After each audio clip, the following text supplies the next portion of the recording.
नमस्कार मित्रांनो, मी उदय लाड पुन्हा एकदा स्वागत करतो आपल्या सर्वांचं वडत्या युट्यूब चॅनल शेती मित्र वर व्हिडिओ पाहणाऱ्या प्रत्येक शेतकरी मित्राच्या आणि कास्तकार बांधवाच्या आजच्या व्हिडिओमध्ये मनापासून खूप खूप स्वागत।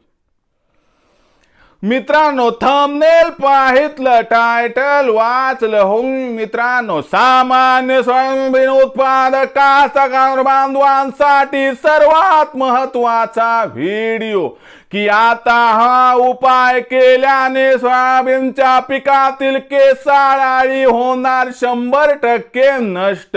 जर आजच्या कंडिशनला आपण बघितलं तर मराठवाड्यातील कास्तकार बांधव, विदर्भातील कास्तकार बांधव, खानदेशातील कास्तकार बांधव, पश्चिम महाराष्ट्रातील कास्तकार बांधव या ठिकाणी अडचणीत आलाय, कारण त्याच्या सोयाबीनच्या पिकावरती केसाळ अळीने अटॅक केला आहे। ही केसाळ अळी सोयाबीनच्या पिकावरील पानं जी आहेत या पानांना खाऊन टाकत आहे आणि निस्त्या शिराच ठेवत आहे। यामुळे जर लवकर याचा बंदोबस्त केला नाही तर ही केसाळ अळी आपल्या सोयाबीनच्या पिकाचं अतोनात नुकसान करू शकते। यामुळे मित्रांनो, आजचा हा महत्त्वाचा व्हिडिओ आपल्यासाठी घेऊन आलो आहे की आपलं जे संकट आहे, आपली जी अडचण आहे की आपल्या सोयाबीनच्या पिकावरती ज्या केसाळ अळीने अटॅक केला आहे, या केसाळ अळीचा 100% बंदोबस्त करण्यासाठी काय करायला पाहिजे या प्रश्नाचं अचूक उत्तर जाणून घेण्यासाठी आता आपण सर्वांनी व्हिडिओ सुरुवातीपासून शेवटपर्यंत या ठिकाणी पाहावा। व्हिडिओ सुरुवातीपासून शेवटपर्यंत पाहत असताना जर आपल्याला मनापासून आवडला तर जरूर व्हिडिओला लाईक करा। जास्तीत जास्त कास्तकार बांधवांपर्यंत व्हिडिओ पाठविण्यासाठी या व्हिडिओला जरूर शेअर करा। सबस्क्राइब करून जरूर नोटिफिकेशन बेल ऑल करा, यामुळे येणारा प्रत्येक व्हिडिओ हा आपणास या ठिकाणी मिळत राहतो। तर बघा मित्रांनो, सामान्य सोयाबीन उत्पादक कास्तकार बांधवांसाठी सर्वात महत्त्वाचा व्हिडिओ की आता हा उपाय केल्याने सोयाबीनच्या पिकावरील केसाळ अळीचा होणार 100% बंदोबस्त। मग असा कोणता उपाय आहे की ज्या उपायाचा वापर केल्याने आता सोयाबीनच्या पिकावरील अळीचा 100% होणार बंदोबस्त? चला जाणून घेऊयात। बघा मित्रांनो, ही केसाळ अळी सुरुवातीला आपल्या सोयाबीनच्या पिकाची पानं खाते आणि पानं खाऊन खाऊन फक्त शिरा त्या ठिकाणी ठेवते, ज्यामुळे प्रकाश संश्लेषणाची क्रिया बाधित होते। आणि जर ही प्रक्रिया सुरू राहिली तर या प्रादुर्भावामुळे आपलं 50 ते 70 आणि कधी कधी 100% नुकसान होऊ शकते। मग अशा परिस्थितीमध्ये आपल्या सोयाबीनच्या पिकातील पानं कुरतडल्यासारखी वाटत असतील तर आपण तात्काळ या ठिकाणी मार्केटमध्ये जाऊन जे आवश्यक औषध आहे ते आणायला पाहिजे।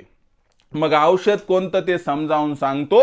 तर या औषधाचं नाव आहे नंबर 1, मिळालं तर इमामेक्टिन बेंजाइट आणा, नाही मिळालं तर नंबर 2 क्लोरोपायरीफॉस आणा, नाही मिळालं तर नंबर फिनोल्फॉस आणा।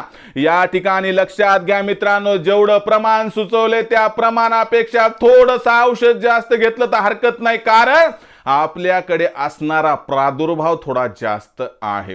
समजा उदाहरणार्थ 1 लिटर पाण्यामध्ये फिनोल्फॉस 3 ml आपल्याला मिसळून फवारायचे ना, तर 3.5 ml घ्या। क्लोरोपायरीफॉस 1 लिटरला समजा 4 ते 5 ml घ्यायचे तर तिथं 6 ml घ्या। आणि इमामेक्टिन बेंजाइट जसं प्रमाण सुचवले त्याच्यापेक्षा थोडं जास्त घ्या। पण एक गोष्ट सांगतो तुम्हाला की तुम्हाला अजिबात थांबायला जमणार नाही। तुम्हाला मार्केटमधून आणलेलं हे औषध 24 तासाच्या आत फवारायचं आहे। मग अशा परिस्थितीमध्ये तुमच्या मनात एक प्रश्न निर्माण होईल की सर, आमच्याकडे पाऊस चालू आहे। लक्षात घ्या मित्रांनो, पावसाला घाबरू नका। स्टँडर्ड कंपनीचं, ब्रँडेड कंपनीचं या ठिकाणी स्टिकर खरेदी करा आणि तास 2 तास पावसाची उघडीप मिळाली की आपण 100% या असणाऱ्या औषधामध्ये स्टिकर मिसळून फवारणी केली तर 100% या केसाळ अळीचा बंदोबस्त होऊन जाईल.